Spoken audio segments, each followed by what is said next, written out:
Senhor presidente, meus colegas vereadores que se apresentam. Senhor presidente, eu ia falar sobre uma situação da Dona Maria Fernando. Fui muito feliz quando falou sobre o que está acontecendo na nossa Central Cidadão.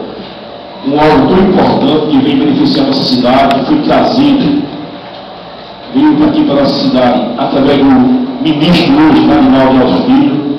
Na época, eu era presidente dessa casa, 2001, 2002, se não me engano, que veio só trazer benefício para o nosso povo. E hoje se encontra abandonada, porque essa governadora está igual o prefeito de Nova Cruz. É de manter, em cima de manter, ninguém vê o que a governadora está fazendo, principalmente o prefeito de Nova Cruz. O que nós vemos, o Zé Alberto Martins dizendo sobre o mercado público, tive também conhecimento do Zé Alberto, que a porta caiu, machucou uma criança e também ficou retornando uma moto. E aí você está certo, você tem que denunciar, como eu faço, como nós aqui fazemos. Na hora de criticar, é para criticar mesmo, na hora de elogiar, nós vamos elogiar. Agora vamos ficar calado, principalmente eu, sou a oposição.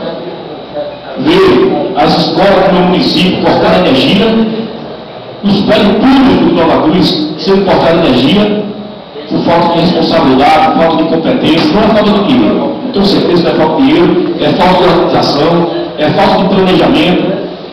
E ver os órgãos de Nova Cruz, os prédios públicos de Nova Cruz, escola pública de Nova Cruz, tendo a energia cortada diversas vezes no decorrer dessa péssima administração que se encontra aí de Flávio Azevedo. E hoje, senhor presidente, também eu estava aqui na Câmara, meus amigos meus pediram para que eu ligasse na rádio o talismã, e eu gosto do microfone, gosto de ir para a rádio. Eu estava aqui porque para divulgar, não uma pesquisa, o que eu vi no blog de Thaisa Galvão, uma pesquisa, se é verdade ou não sei, o prefeito depois ligou, dizendo que eu sou mentiroso. Eu não sou mentiroso, está aqui. Eu disse que vi no blog de Thaisa Galvão uma pesquisa que diz que o ex-prefeito da Câmara lidera com 54%, o prefeito atual 26%, e o Dr. Marcos Andrade 6%. Eu não menti, não sou mentiroso. Eu disse a ele, eu disse lá no momento, que eu estava com aqui em mão uma pesquisa que foi divulgada através dos blogs do nosso estado, blog como de Thaisa Galvão, que tem grande credibilidade, até provar o contrário.